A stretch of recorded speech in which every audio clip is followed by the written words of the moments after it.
May 1942, Lyon, France, 8:47 a.m. The brass bell above the barber shop door chimes as an SS officer enters, his boots clicking against the tile floor. The militaire friseur, the military barber, Philippe Durand, doesn't look up immediately. He's already trimmed 17 Wehrmacht soldiers that morning. Instead, he adjusts the leather strap on his straight razor, waiting for the German to settle into the chair. What Lieutenant Klaus Hartmann doesn't realize, what no occupying officer ever seemed to truly understand, was that he was about to walk into one of Nazi Germany's greatest intelligence vulnerabilities. Not a secret laboratory, not a hidden bunker, not the work of commandos or saboteurs. A barber shop, a place where men's defenses came down as easily as the hair fell to the floor.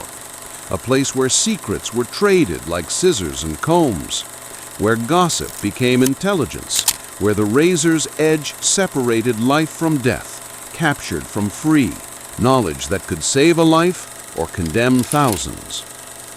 The barber was more dangerous to the Third Reich than any partisan with dynamite, any bomber with ordnance, any spy with a radio transmitter, because the barber had something that no other resistance operative possessed: access, legitimate, daily, unsuspected access to the men who ran the occupation. The information they revealed during 30 minutes in a chair would fill 100 intelligence reports. The photographs of troop movements they carried in pockets, the whispered conversations about defensive positions, the complaints about supply shortages, the rumors of transfers and operations, the locations of new installations, the names of informers and collaborators. In July 1944, just weeks before the liberation of France, a haircut overheard in a Lyon barber shop by a barber named Jean Marchal would provide the French resistance with intelligence that saved over 300 Allied soldiers hiding in the city. A single conversation, lasting less than 5 minutes, containing exactly 47 words that would become the difference between freedom and the firing squad. The transformation of barbers from ordinary tradesmen into Allied intelligence assets represents one of history's most unconventional military adaptations. It was not an operation planned in London by Churchill, not conceived in Washington by Roosevelt. It emerged organically, from the ground up, as ordinary Frenchmen realized that their ordinary occupations had become extraordinary windows into the occupiers' plans. By 1943, nearly 2,000 barbers, hairdressers, and beauty salon workers across occupied France had become informal intelligence sources. Not recruited, not trained, not paid. Driven only by patriotism and proximity, they gathered information that would shape the course of the war in Western Europe. This is the story of how a razor blade became a weapon, how the barbershop chair became a confessional booth where secrets were cut and trimmed and passed from ear to ear through the hidden networks of the French resistance, how millions of words spoken in the sanctity of the grooming ritual, a place where men habitually let their guards down, where the intimate act of being vulnerable before a blade created false friendships, would systematically dismantle Nazi operational security. This is the story that intelligence agencies documented, but historians largely overlooked. The story of the barber who listened, and in listening, changed the war. When German panzers rolled across the Belgian border on May 10, 1940, they didn't just conquer territory. They conquered routines. They conquered the ordinary rhythms of French life. By June 22, 1940, when France capitulated to the Nazi war machine, the occupation wasn't just military. It was total. It was civilian. It was intimately woven into the daily life of occupied cities and towns.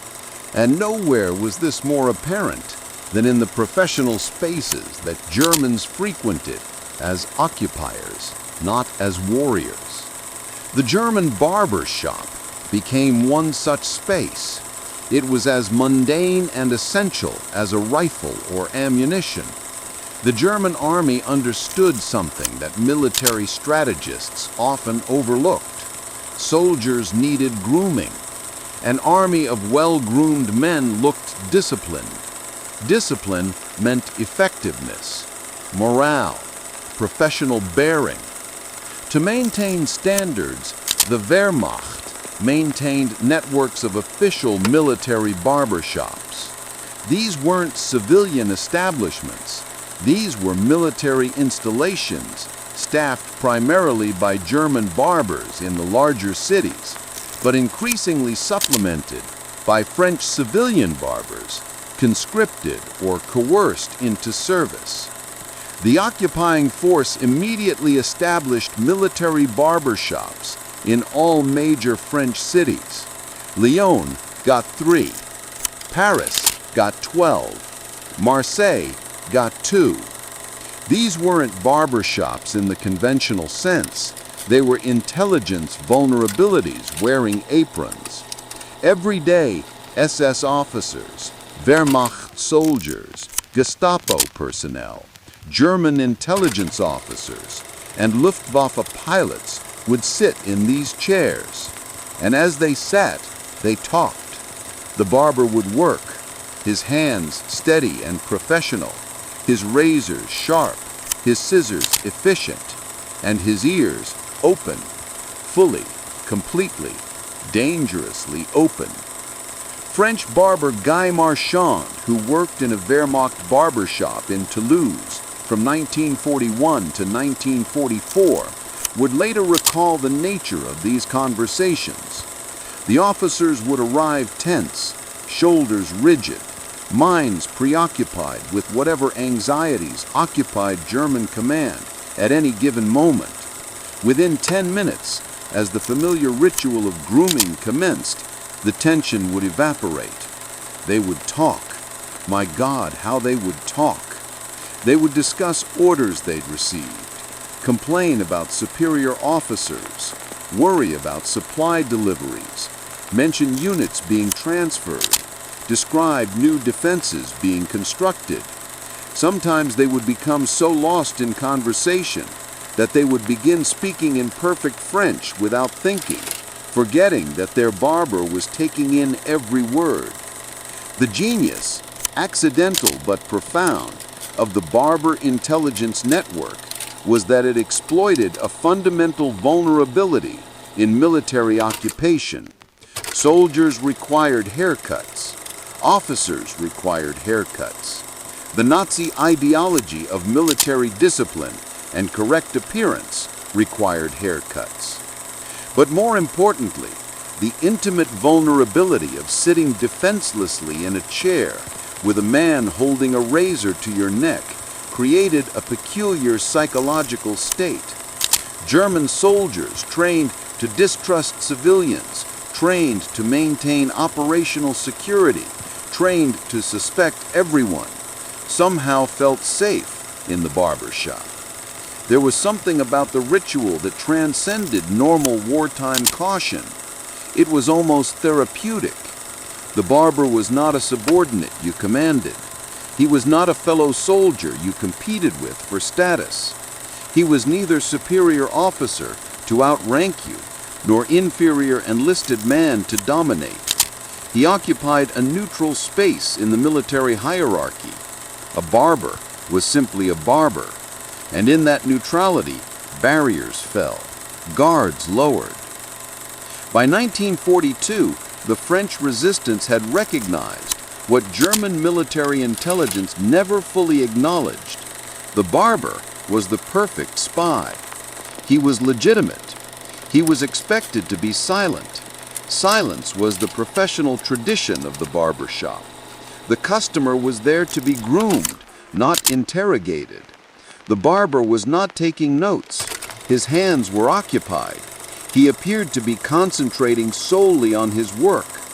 He had no obvious connection to any political movement. His shop was above suspicion. Anyone could visit. No one would question the regularity of military visits. German soldiers went to barber shops. That was normal. That was expected.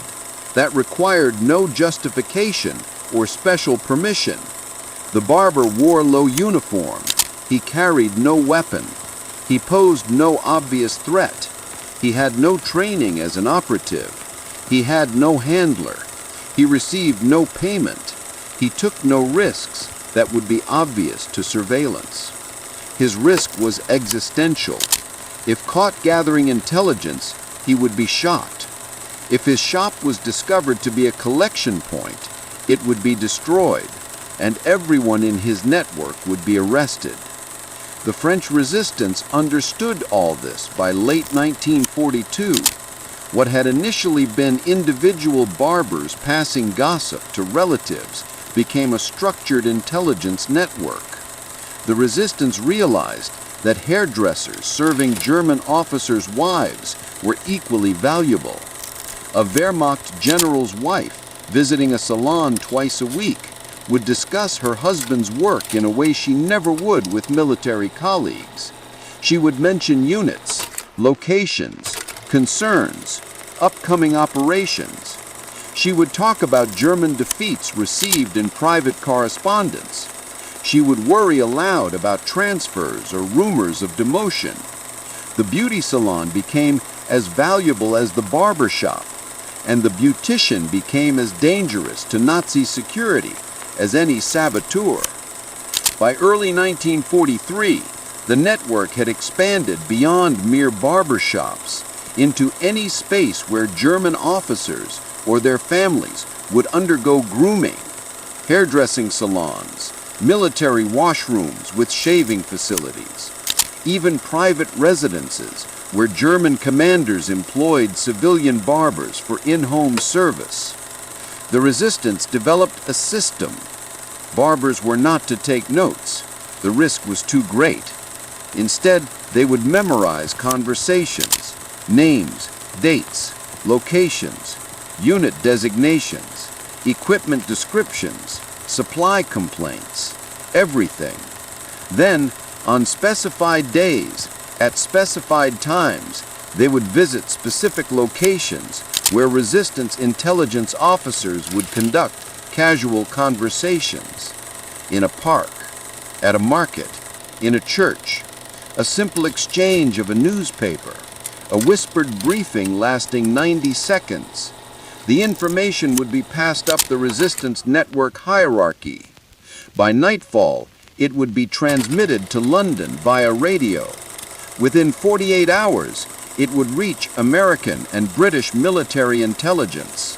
By 1944, some German military intelligence analysts noted that Allied bombing raids seemed to consistently target locations that had just been mentioned in recent conversation.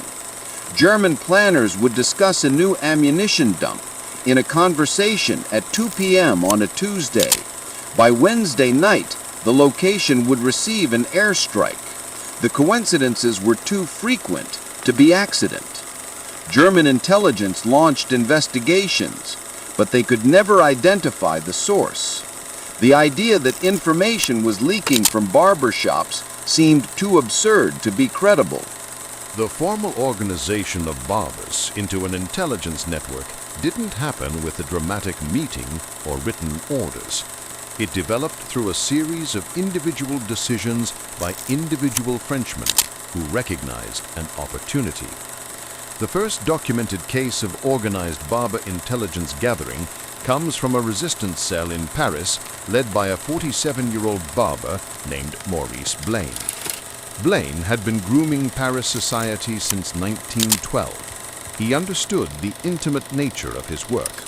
He understood that the barbershop chair created a confessional atmosphere.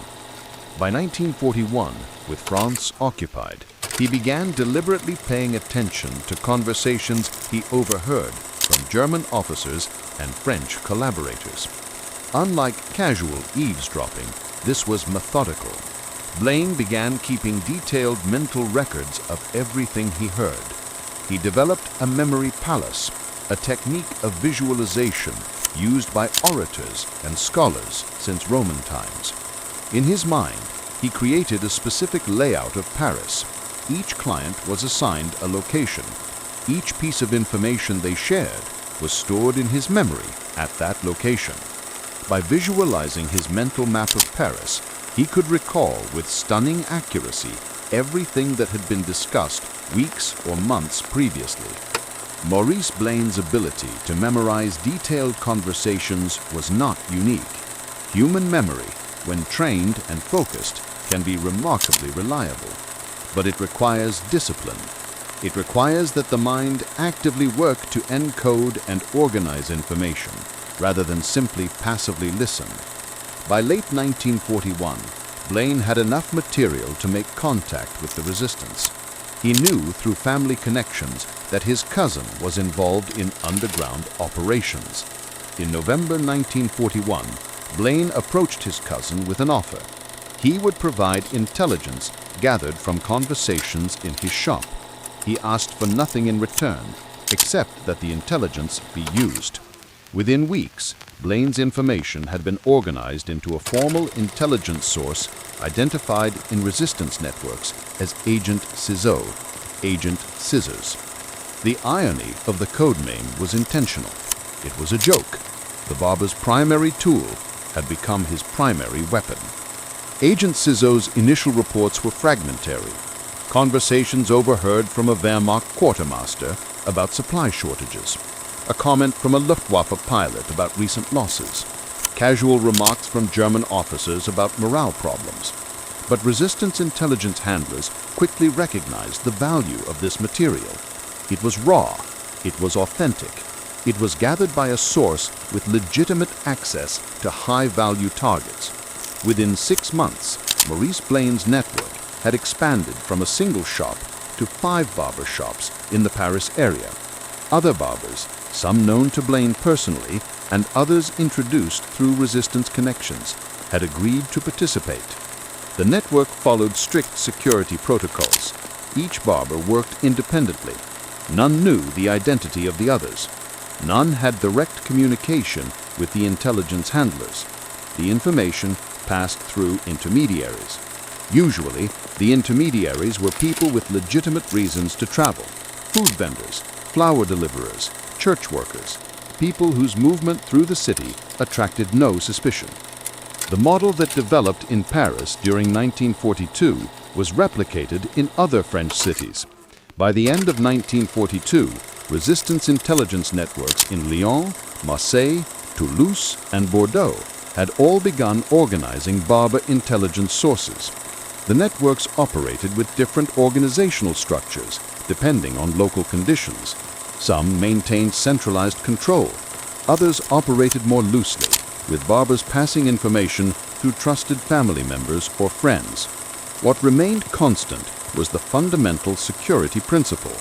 The barbers themselves were not formal resistance members. They were not sworn in. They took no oaths. They were not given formal training. They were simply civilians willing to risk their lives by listening and remembering and passing information to people they believed were fighting the occupation. The plausible deniability was complete. If a barber was arrested, he could claim that he had simply been doing his job. If asked why he reported conversations, he could claim that he was a patriot. If accused of espionage, he could argue that merely repeating overheard conversations was not formal spying. Technically, under military law, this argument would hold no weight. German military courts would execute him regardless. But the psychological comfort of potential plausible deniability made participation more psychologically bearable. By mid-1943, the network had evolved into something more sophisticated. Resistance intelligence handlers began training barbers in what to listen for. Not every conversation was valuable. German soldiers discussed football and women and food shortages.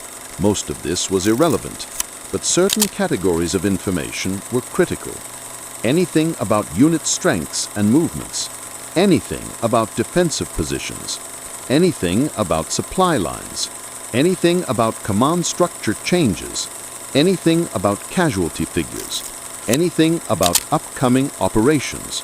The training was subtle and conducted in person during seemingly chance encounters.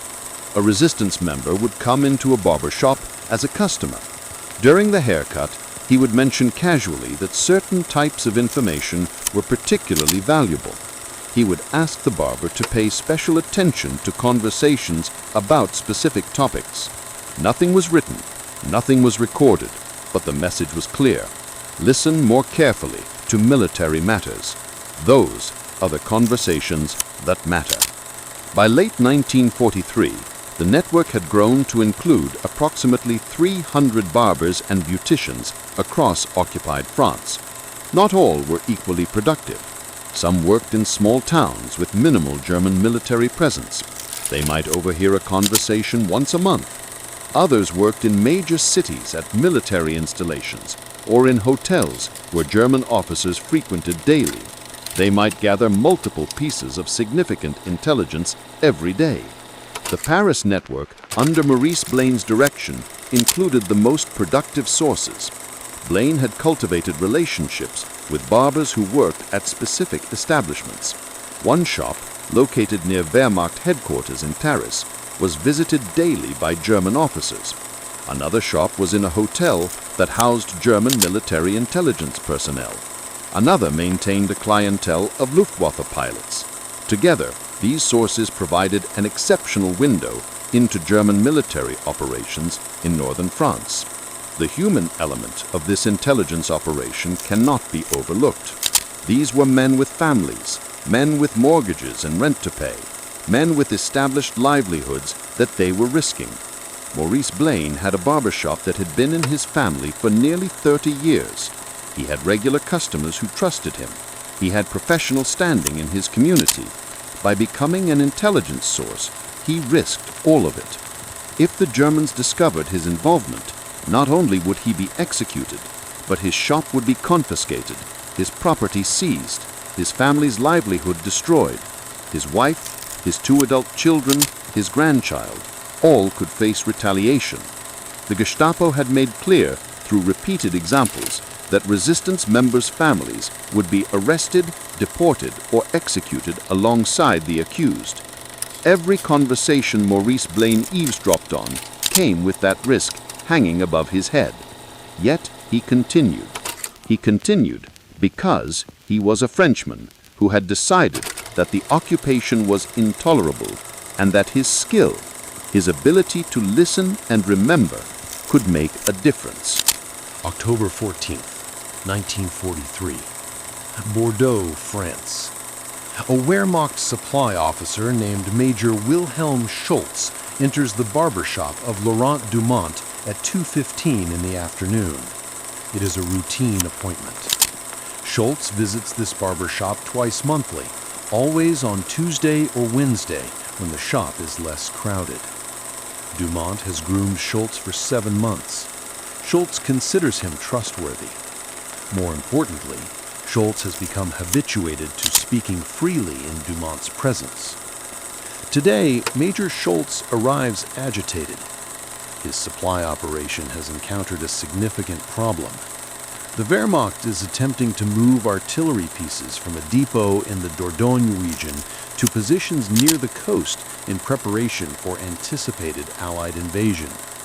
The rail lines are increasingly vulnerable to sabotage. Flying time for transport aircraft is limited by fuel considerations. A decision has been made to use truck transport, but trucks are in short supply. The decision is to temporarily consolidate supplies at a warehouse in the Aquitaine region before final distribution to coastal positions.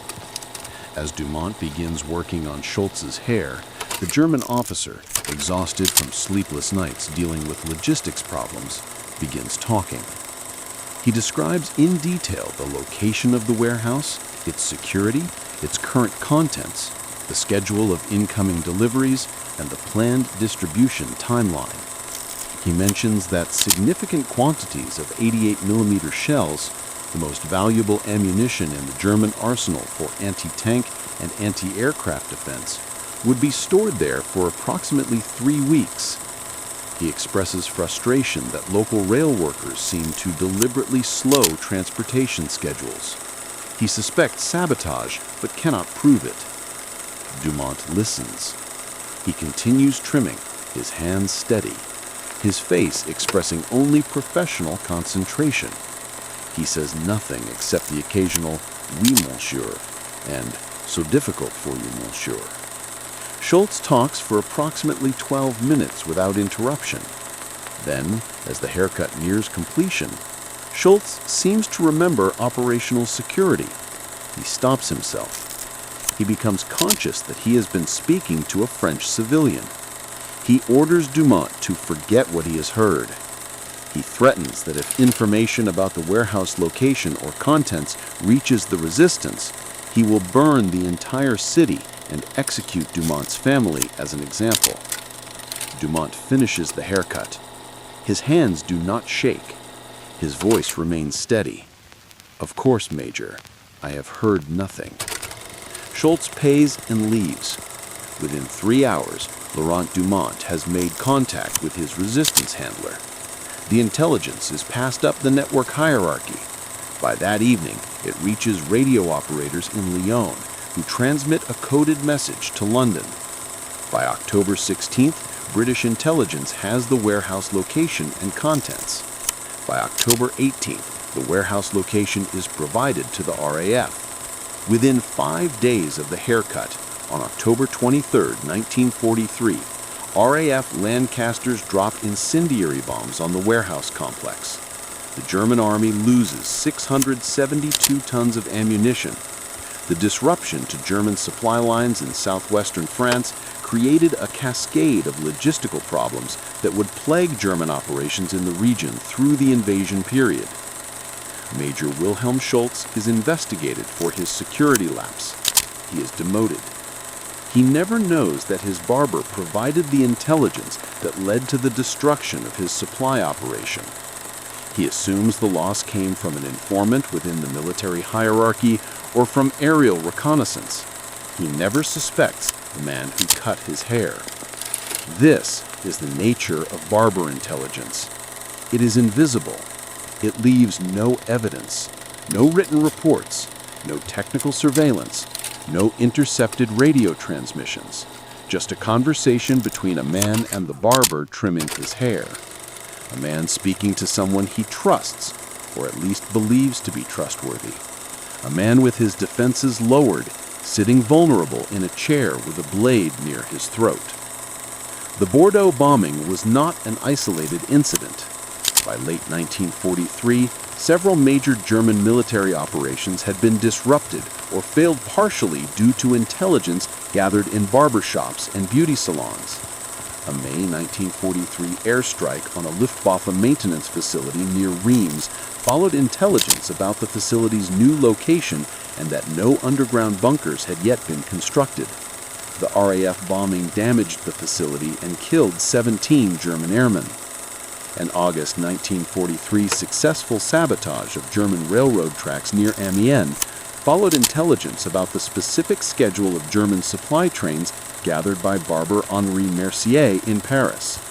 The intelligence included the exact times and routes of supply trains, allowing resistance saboteurs to place explosives precisely.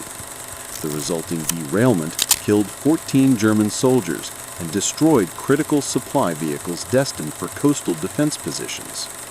By early 1944, German intelligence was becoming increasingly aware that operational security was being compromised. Locations mentioned in private conversations were suddenly attacked by Allied forces. Supply deliveries that appeared secure were systematically disrupted. Troop movements that should have been confidential were anticipated by resistance forces. German counterintelligence launched investigations. They suspected radio-transmitted intelligence from major military networks. They investigated telephone operators for tapping communications. They searched for double agents within military headquarters. They found nothing. The source was too diffuse. There was no central transmitter, no captured documents, no obvious traitors within the military structure. The information seemed to come from everywhere and nowhere simultaneously. In March 1944, the Gestapo launched a formal counterintelligence operation specifically targeting possible intelligence leaks through civilian service providers. German security officers visited barbershops, beauty salons, restaurants, and laundries, any civilian establishment frequented by German military personnel. They conducted interviews. They observed customer service. They looked for suspicious activity. In Paris, this surveillance briefly endangered Maurice Blaine's network. In one shop, a GSTP officer observed what appeared to be systematic eavesdropping, but the barber in question had the presence of mind to claim he was simply being an attentive service provider, interested in his customers' concerns. No evidence of espionage. October 14, 1943, Bordeaux, France. A Wehrmacht supply officer named Major Wilhelm Schultz enters the barber shop of Laurent Dumont at 2:15 in the afternoon. It is a routine appointment. Schultz visits this barber shop twice monthly, always on Tuesday or Wednesday when the shop is less crowded. Dumont has groomed Schultz for 7 months. Schultz considers him trustworthy. More importantly, Schultz has become habituated to speaking freely in Dumont's presence. Today, Major Schultz arrives agitated. His supply operation has encountered a significant problem. The Wehrmacht is attempting to move artillery pieces from a depot in the Dordogne region to positions near the coast in preparation for anticipated Allied invasion. The rail lines are increasingly vulnerable to sabotage. Flying time for transport aircraft is limited by fuel considerations. A decision has been made to use truck transport, but trucks are in short supply. The decision is to temporarily consolidate supplies at a warehouse in the Aquitaine region before final distribution to coastal positions. As Dumont begins working on Schultz's hair, the German officer, exhausted from sleepless nights dealing with logistics problems, begins talking. He describes in detail the location of the warehouse, its security, its current contents, the schedule of incoming deliveries, and the planned distribution timeline.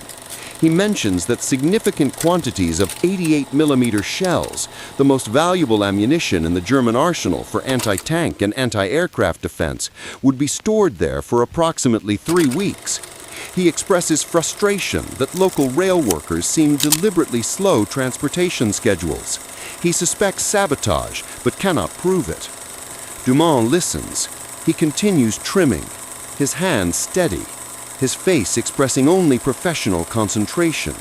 He says nothing except the occasional "Oui, monsieur," and "So difficult for you, monsieur." Schultz talks for approximately 12 minutes without interruption. Then, as the haircut nears completion, Schultz seems to remember operational security. He stops himself. He becomes conscious that he has been speaking to a French civilian. He orders Dumont to forget what he has heard. He threatens that if information about the warehouse location or contents reaches the resistance, he will burn the entire city and execute Dumont's family as an example. Dumont finishes the haircut. His hands do not shake. His voice remains steady. "Of course, Major. I have heard nothing." Schultz pays and leaves. Within 3 hours, Laurent Dumont has made contact with his resistance handler. The intelligence is passed up the network hierarchy. By that evening, it reaches radio operators in Lyon who transmit a coded message to London. By October 16, British intelligence has the warehouse location and contents. By October 18, the warehouse location. March 1944.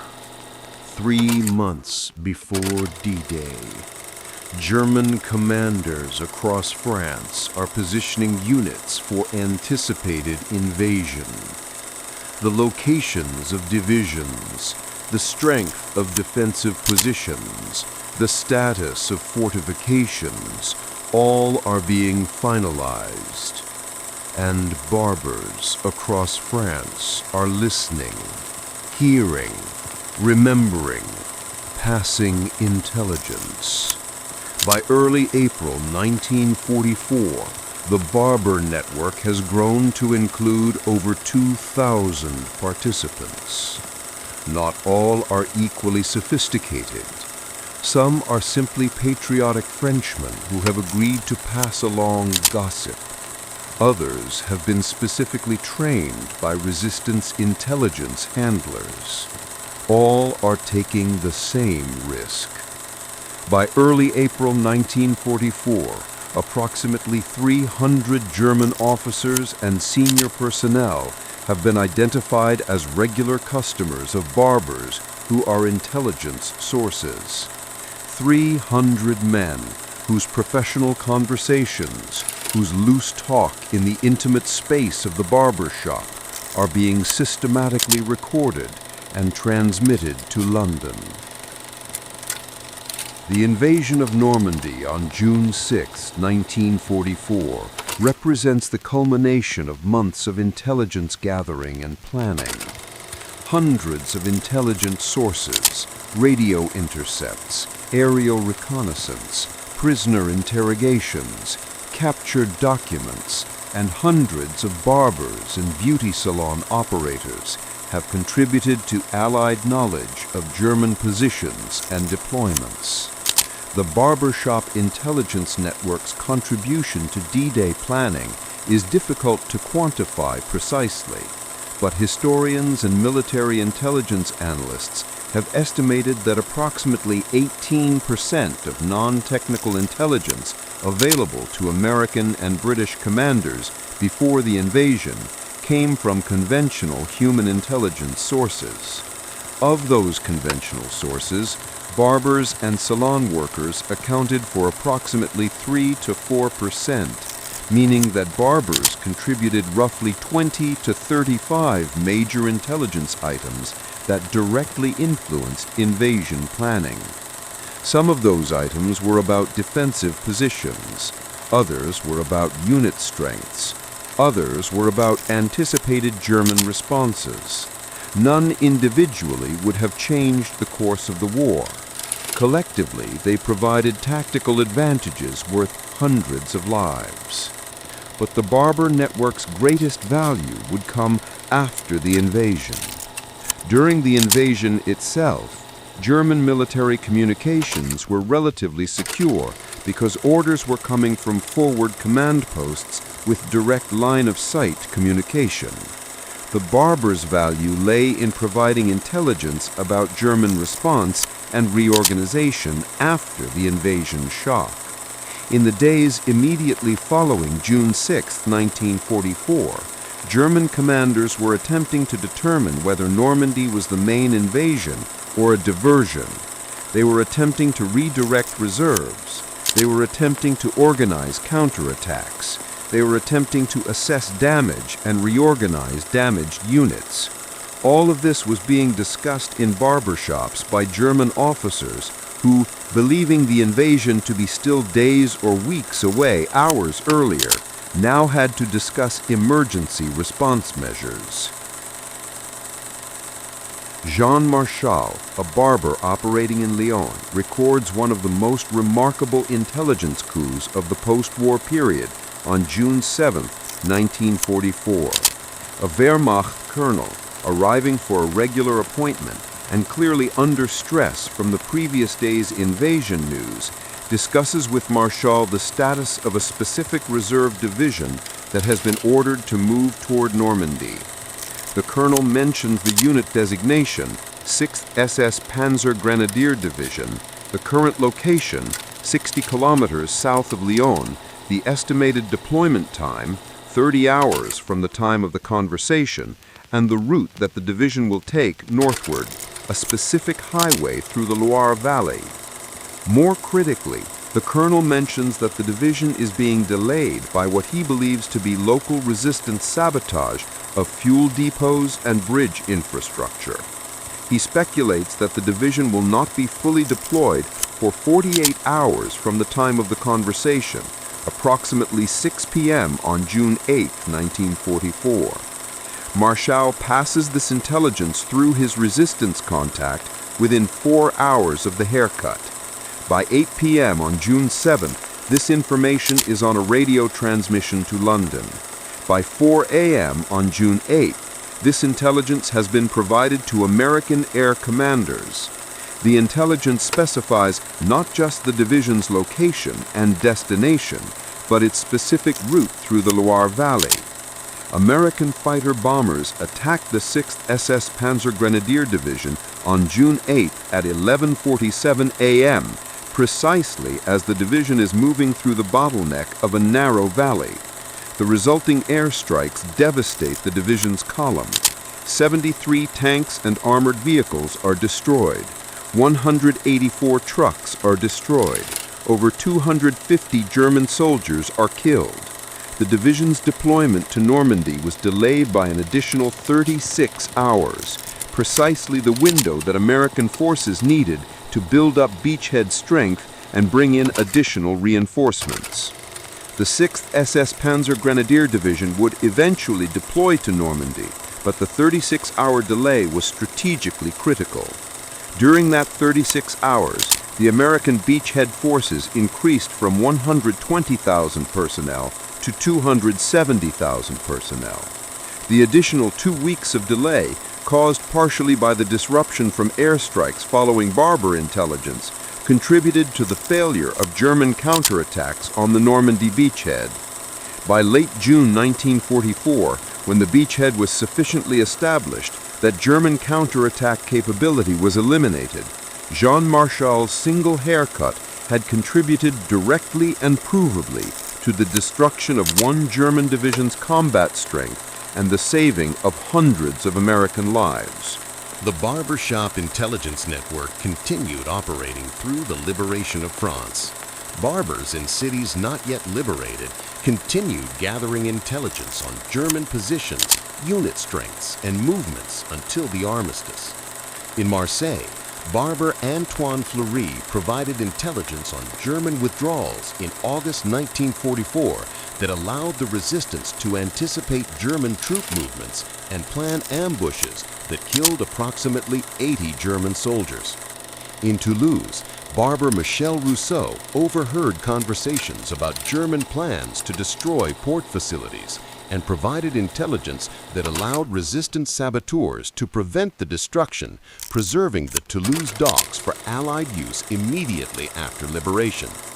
In Bordeaux, Barber Laurent Dumont continued his intelligence work until the city's liberation, at which point he narrowly escaped German reprisal as departing German forces attempted to execute prominent resistance members. When France was liberated, the contribution of Barbers to the liberation was largely overlooked. Military histories focused on dramatic operations like Operation Jedburgh or the famous resistance ambushes. Journalists wrote about partisan commanders and special operations. But the Barbers, having been ordinary men doing an ordinary job while gathering extraordinary intelligence, quietly returned to their shops. Some were recognized by the Provisional French government and awarded civilian honors. Maurice Blaine received the Croix de Guerre, France's military decoration, in a private ceremony. But the full scope of the Barbershop Intelligence Network was classified as military intelligence and remained unknown to the general public for decades. French intelligence archives related to the resistance were kept secret well into the 1960s and 1970s. American and British intelligence archives remained classified for similar periods. It was not until the 1980s, after declassification of significant portions of wartime intelligence records, that military historians began documenting the contribution of barbers and salon workers to Allied intelligence. The scale of the network shocked even experienced intelligence historians. The precision of the intelligence was remarkable. The risk borne by the sources was extraordinary. These were men who had not been trained as spies. They had no operational security training. They had no safe houses. They had no communication codes or dead drops. They simply agreed to listen, to remember, to pass information to people they hoped were resistance members and not Gestapo double agents. They lived under constant threat of discovery. They were never paid. They received no recognition. They simply woke up each morning, opened their shops, picked up their scissors and razors, and served their German customers while gathering intelligence that would help defeat them. The human cost of the barbershop intelligence network was never fully documented. Estimates suggest that between 70 and 120 barbers and salon workers in the French resistance were discovered and executed by the Gestapo or Wehrmacht. Approximately 40 to 60 additional barbers and salon workers were captured, tortured, and eventually deported to concentration camps, where the vast majority died. These men were never uniformed soldiers. They were never issued weapons. They were never formally enrolled in military units. By strict legal definition, they were not technically combatants. Yet, they were executed as spies. Their families were often arrested and deported alongside them, or in retaliation for their intelligence gathering. The Nazis showed no mercy to the barber who listened. The psychological phenomenon underlying successful barber intelligence was one that neurologists and intelligence agencies would not fully understand until decades after the war. It involved the memory palace technique, combined with the natural tendency of human beings to verbally rehearse information when under stress. German officers, sitting vulnerable in a barber's chair, experiencing the intimate vulnerability of having their throats exposed to a razor blade, were in a heightened emotional and neurological state. This state actually improved their ability to articulate and organize information. Memory researchers call this the encoding specificity principle. Information is more easily remembered if it is discussed aloud in a specific context with specific contextual details. The barber's role was passive but crucial.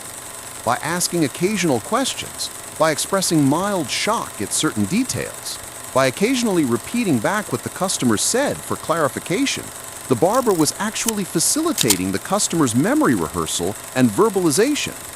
Each time a German officer explained something to the barber, he was reinforcing his own memory of that information. And each time the barber subtly encouraged him to continue talking by saying things like, "That must be very difficult," or "I don't quite understand, could you explain?" the officer was providing more detailed information. The most successful barbers, like Maurice Blaine, had intuitively developed sophisticated memory techniques without formal training. Blaine's memory palace method involved associating each customer with a specific location in Paris and storing information about them at that location. Then, when meeting with resistance handlers in the park or church, he could simply mentally walk through his internal map of Paris and recall exactly what each customer had said, when they said it, and in what context. This technique was so effective that resistance intelligence analysts noted Blaine's information was remarkably consistent and accurate across months and years of reporting. The technical nature of the information gathered, specific military designations, locations, supply quantities, schedule details, required the barbers to develop methods of encoding technical information into memory. Some used acronyms, some used visualization, some used numerical mnemonics. Marcel Renaud, a barber in Marseille, developed an extraordinary technique of associating military unit numbers with his customers' physical characteristics. The 6th SS Panzer Grenadier Division became the six-sided customer in his memory because the customer had a distinctly hexagonal head shape. The 2nd Panzer Division was the customer with the two scars. This may sound crude, but the system was remarkably effective. Renaud could recall technical details with an accuracy that impressed even experienced intelligence officers. The British and American intelligence services, recognizing the value of this method, actually began recruiting barbers specifically during the war, as the barbershop intelligence network's success became apparent. By 1944, SOE, the British Special Operations Executive, had formal protocols for recruiting and training barbers as intelligence sources in occupied territories. The training involved teaching memory techniques and specific protocols for gathering and reporting technical information. But the best barber sources remained those who had never been formally trained, because formalized intelligence training actually introduced rigid methodologies that sometimes conflicted with the organic, intuitive methods that successful barbers had already developed. By mid-1944, The Gestapo had not specifically identified the barbershop intelligence network, but German counterintelligence had become increasingly aware that information was leaking to the resistance from multiple civilian sources. The problem for German intelligence was that the source network was so diffuse, so non-hierarchical, and so without formal communication structure that conventional counterintelligence methods could not effectively target it. A traditional spy network has a structure. It has a network leader. It has operational cells. It has radio operators. It has dead drops. It has communication protocols. Disrupting that network means identifying and arresting the leader, breaking the radio codes, or intercepting the communication. But the barbershop network had none of these things. There was no leader coordinating the activities of 2,000 barbers across France. There were no formal cells. There were no radio operators employed by barbers. There were no dead drops in the traditional sense. The barbers communicated through personal contacts, family members, friends, customers, clergy, in ways that appeared to be routine social interaction. A barber would mention something to a customer who happened to be a resistance sympathizer. That customer would mention it to a friend. The friend would mention it to another friend. Within days, the information would have reached resistance intelligence. But tracing the path of information backward from the recipient to the source was nearly impossible. There was no paper trail. There were no intercepted communications. There was simply human memory and human relationships. One specific instance illustrates the Gestapo's frustration with the intelligence network. In July 1944, the Gestapo arrested Barber Henri Mercier in Paris on suspicion of resistance activity. Mercier had been active in the intelligence network since 1942. He had provided dozens of intelligence reports. But the Gestapo had no evidence linking him to specific intelligence compromises. They suspected him because informants had mentioned his name in connection with a resistance sympathizer. During interrogation, Mercier was tortured. But torture cannot force someone to confess to intelligence operations that left no evidence. Mercier eventually died during interrogation without revealing anything about the network. His death was unfortunate, but from the network's perspective, did not represent a catastrophic security breach. Mercier died knowing nothing of other barbers in the network. He was unable to provide the names of resistance handlers because he had never been formally introduced to any handlers. He could describe vague meetings with people in parks, but could not identify them specifically. Without Mercier's testimony leading them to other parts of the network, the Gestapo could not effectively exploit the interrogation. By August 1944, as German forces were being pushed back across France, the barbershop intelligence network reached its maximum operational capacity and effectiveness. The network had grown to approximately 2,800 active participants across liberated and still occupied portions of France. The intelligence being gathered was becoming increasingly strategic rather than tactical. As German forces retreated, the most valuable intelligence involved German withdrawal plans, the location of rear echelon units, supply line positions, and defensive preparations for the next phase of fighting. Barbers operating in areas that were about to be liberated found themselves in unique positions. They had access to German officers who were increasingly desperate, increasingly fearful about their personal safety, and increasingly willing to discuss military matters with anyone who would listen. A remarkable case from August 1944 illustrates this phenomenon. Barber George Arnaud, operating in Amiens, encountered a Wehrmacht major who, upon arriving for a haircut, was in obvious distress. The major had just received orders to retreat northward toward Germany. He was worried about whether his unit would make it across the Seine River before American forces cut off the retreat route. Over the course of a 15-minute haircut, the major discussed in detail the planned route of his unit's retreat, the strength of the unit, the number of vehicles, the location of the next fallback position, and the timeline for the retreat. Arnaud passed this intelligence to a resistance contact that same evening. The intelligence allowed resistance forces and Allied forward units to position ambush forces along the Major's planned retreat route. The Major's unit sustained significant losses attempting to reach the Seine crossing points. The Major himself was captured by American forces 3 days later. The liberation of France in August and September 1944 technically ended the operational usefulness of the barbershop intelligence network. As German forces were pushed out of French territory, there were no longer German officers frequenting French barbershops. The barbers returned to their ordinary work.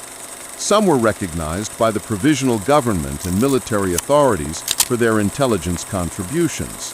Most quietly resumed their civilian lives. The extraordinary moment passed. The barber who had been a spy returned to simply being a barber. The chair that had been a confessional booth for military secrets became, once again, simply a place where men had their haircuts. The most remarkable evidence about the barbershop intelligence network comes not from French or Allied records, but from German interrogation records captured after the war. These records, consisting of post-war interrogations of German military officers conducted by American, British, and French military intelligence, contained remarkable admissions about operational security failures. Many of these officers, when asked how the Allies had obtained specific tactical intelligence, eventually admitted that they could recall no source other than their own careless conversations. Oberfuhrer Klaus Hartmann, the SS officer who had visited Maurice Blaine's barbershop in May 1942, was interrogated after the war. When asked about specific intelligence that the Americans had possessed about his unit's operations, Hartmann eventually recalled a conversation he had had with a barber in Paris. He remembered discussing a planned operation in a barber shop and noted that the Allied bombing that followed seemed suspiciously well informed about the operation's objectives. He had previously assumed that the intelligence came from aerial reconnaissance or radio intercepts. In his post-war interrogation, he admitted for the first time that the most probable source was the barber. The realization clearly disturbed him. He had served in military intelligence and understood the implications. A barber, an insignificant civilian, a man providing a grooming service. That man had provided intelligence that had cost German lives.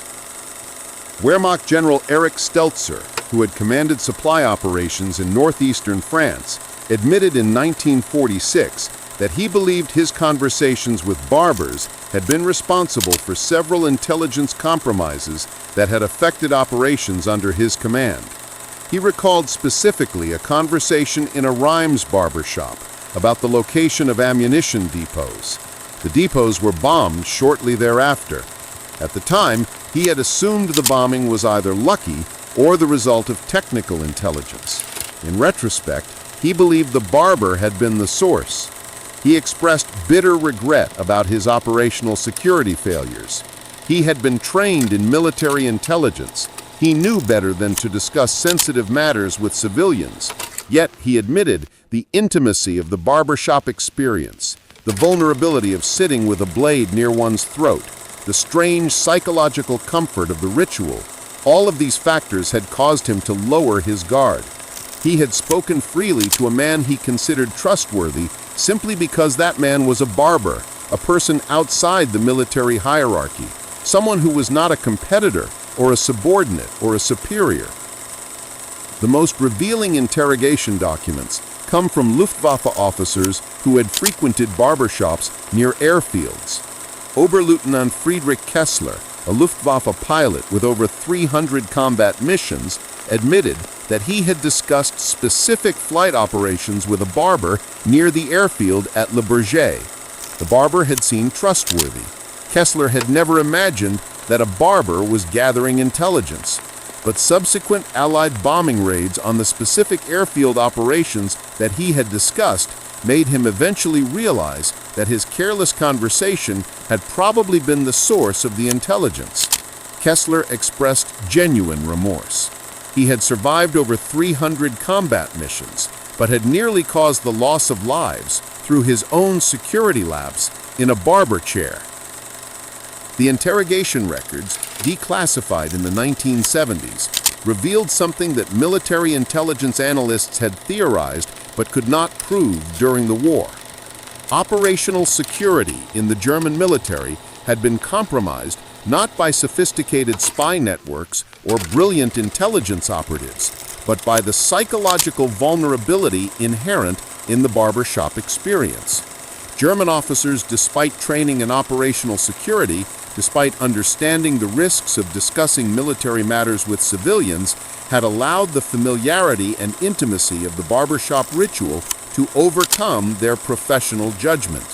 They had spoken to barbers as if barbers were priests or therapists, people to whom one could safely confide anxieties and concerns, and those barbers had been listening. Precisely quantifying the contribution of the barbershop intelligence network to the Allied victory is impossible. Intelligence history is not a mathematical discipline. It is not possible to say definitively that intelligence from barbers caused a specific event or prevented a specific outcome.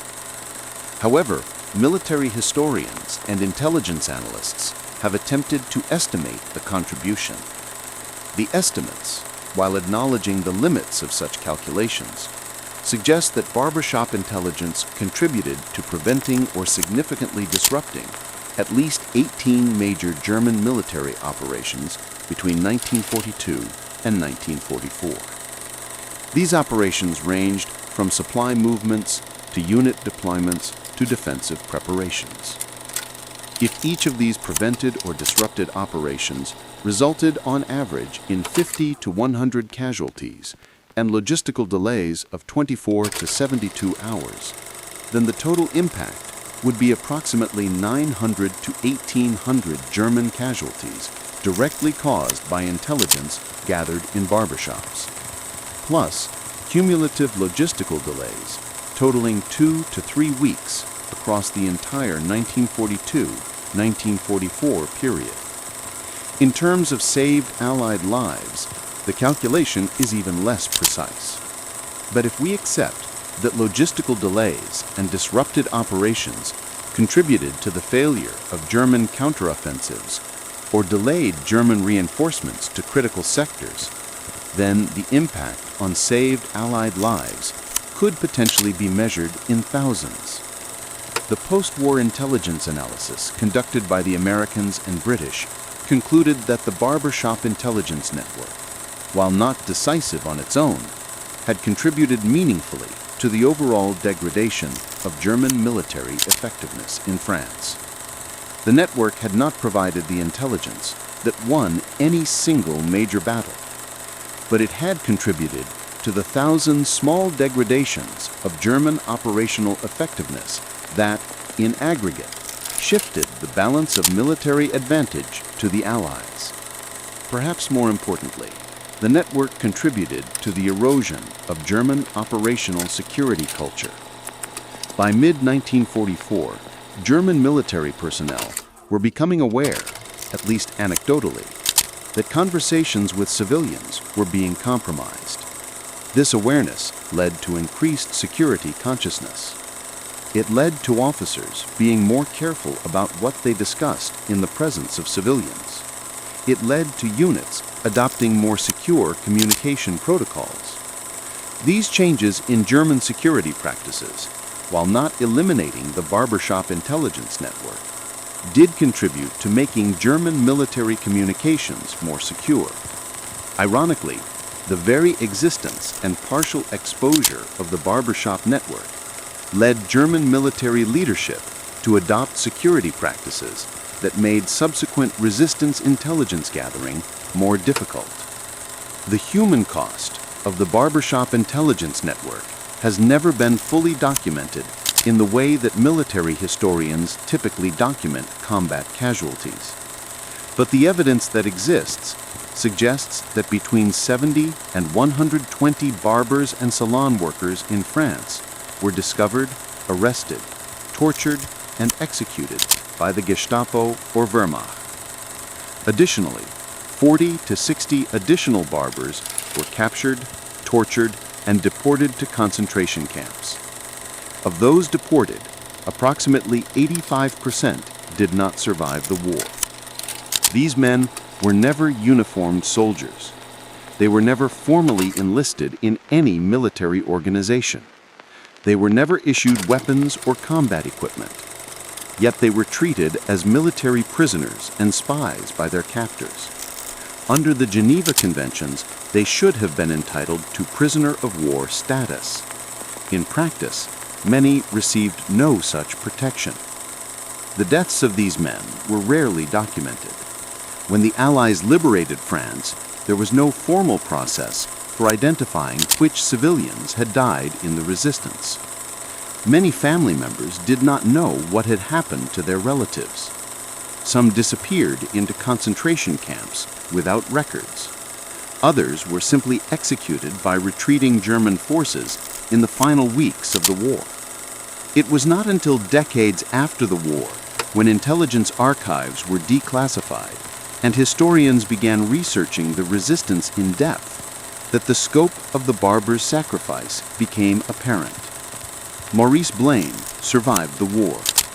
He returned to his barbershop in Paris and continued operating it until his retirement in 1960. He received formal recognition from the provisional government and was awarded the Croix de Guerre. He died in 1978 at the age of 84. In his later years, he occasionally spoke about his intelligence work, giving a few interviews to historians and journalists. He expressed no regret about his activities. He believed that he had done his duty as a Frenchman. He was troubled by the fact that many of his fellow barbers who had participated in the network had never been recognized. Some had been executed. Some had been deported and died in camps. Some had simply returned to their shops and never spoken about their wartime activities. Blaine felt that the barbers deserved recognition, not as heroes. He was uncomfortable with that characterization, but as ordinary men who had done extraordinary things under extraordinary circumstances. Laurent Dumont, the barber in Bordeaux, who had provided intelligence about the Wehrmacht supply warehouse, survived the war, but was injured in the final fighting. He lived until 1951, operating his barbershop from a wheelchair after a spinal injury sustained during German reprisal actions in August 1944. He never fully recovered from the injury or from the psychological trauma of the war. He died at the age of 56, which his family believed was partly due to complications from his wartime injuries. Before his death, Dumont gave one recorded interview about his intelligence work. In that interview, he expressed something that would become a common theme among surviving barbers. He said that he had not thought of himself as doing anything special at the time. He was a barber. He cut hair. He listened to his customers. He passed along information to people he believed were working to liberate France. It seemed like a natural thing to do. It was only after the war, when he understood the scope of the network and the intelligence that had been gathered, that he realized how significant his contributions had been. By that time, many of his fellow barbers had already died. Jean Marchal, whose intelligence about the 6th SS Panzer Grenadier Division had directly prevented the division from reaching the Normandy beachhead at a critical moment, survived the war and continued operating his barbershop in Lyon until 1963. He received formal recognition from the French military, but asked that his name not be publicly disclosed. After the war, he became something of a historian of the resistance in Lyon, helping researchers understand how the intelligence network had functioned. He died in 1982 at the age of 79. His contribution, the single haircut that may have saved hundreds of lives, remained largely unknown even within historical circles until the 1990s, when intelligence archives related to the invasion were fully declassified. Henri Mercier, who was tortured to death by the Gestapo in July 1944, never survived the war to receive recognition. His family was informed only that he had died in German custody. The precise nature of his death and the reason for his arrest were not disclosed to his family until 1946. His widow, who learned that her husband had died as a result of his resistance activities, received a modest pension from the provisional government. She remarried and died in 1968 without ever publicly discussing her husband's wartime activities. Mercier's name appears in declassified documents as a source of intelligence, but he has never received historical prominence. He remains one of thousands of resistance members whose contributions are documented in archives but largely unknown to the general public. For decades after the war, the contribution of Barbers to the French resistance and the liberation of France remained largely forgotten. Military histories focused on dramatic operations, sabotage campaigns, and armed resistance. The intelligence contributions of civilian specialists seemed minor in comparison to the grand narratives of warfare. But beginning in the 1980s, as intelligence archives were declassified and military historians began examining the contribution of human intelligence to military operations, the significance of the barbershop network began to be recognized. In 1989, the French government officially acknowledged the contribution of barbers and salon workers to the resistance. A memorial was established in Paris dedicated to those who served France through silence and memory. The memorial, a modest stone with a barber's chair sculpture, was placed near the location of Maurice Blaine's original shop. The inscription reads simply, "They listened, they remembered, they acted, the barbers of France." The memorial received little public attention when it was first established. Most Parisians who walked past it did not understand its significance. But among veterans of the resistance and families of barbers who had died in the war, the memorial represented a long overdue acknowledgement of their contributions. Surviving barbers and their families were invited to the dedication ceremony. Several elderly barbers, now well into their 80s and 90s, attended. They spoke briefly about their experiences. They were not seeking recognition, they said. They had done what they believed was right at the time. But they were grateful that the sacrifice of their fellow barbers, those who had died, those who had been tortured, those who had lived with the trauma, was finally being acknowledged. Since the 1989 memorial dedication, additional recognition has been given to individual barbers and salon workers. Several have been posthumously awarded the Médaille de la Résistance Française, France's highest honor for civilian resistance members.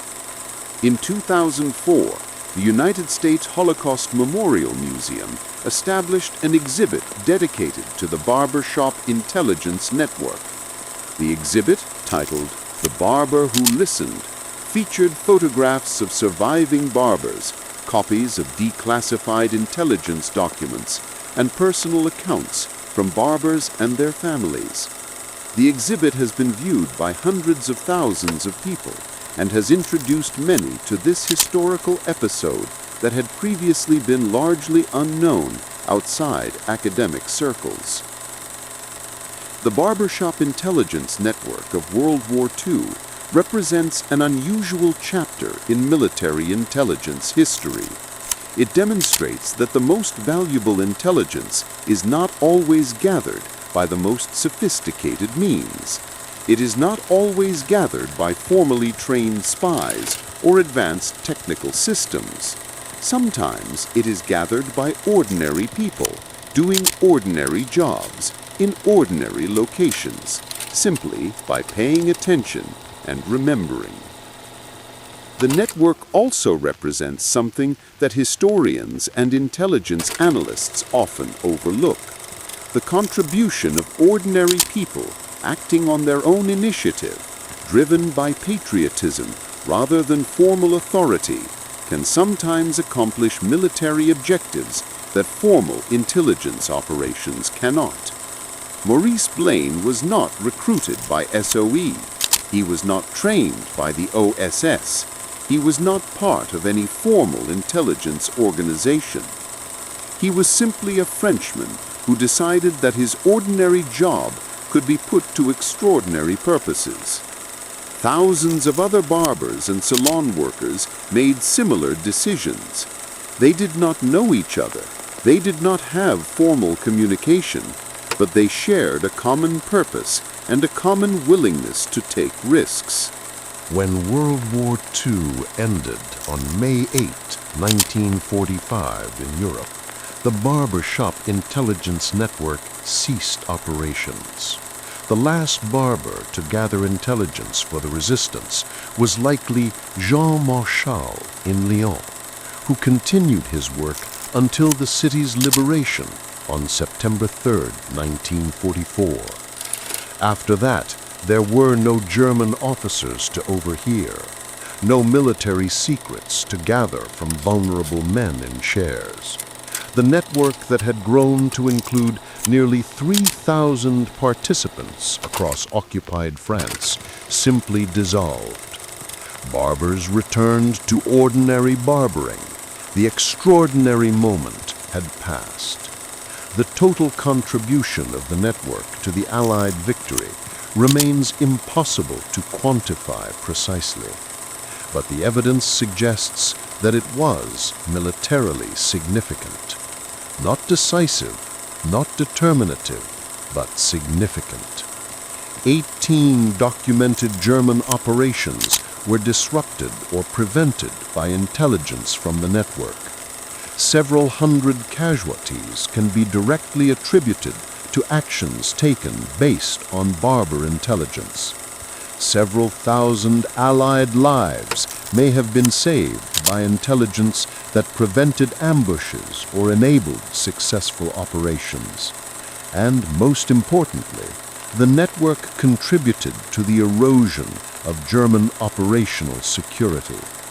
By demonstrating that German military personnel were vulnerable to intelligence gathering through civilian channels, the network forced German intelligence to develop more sophisticated security.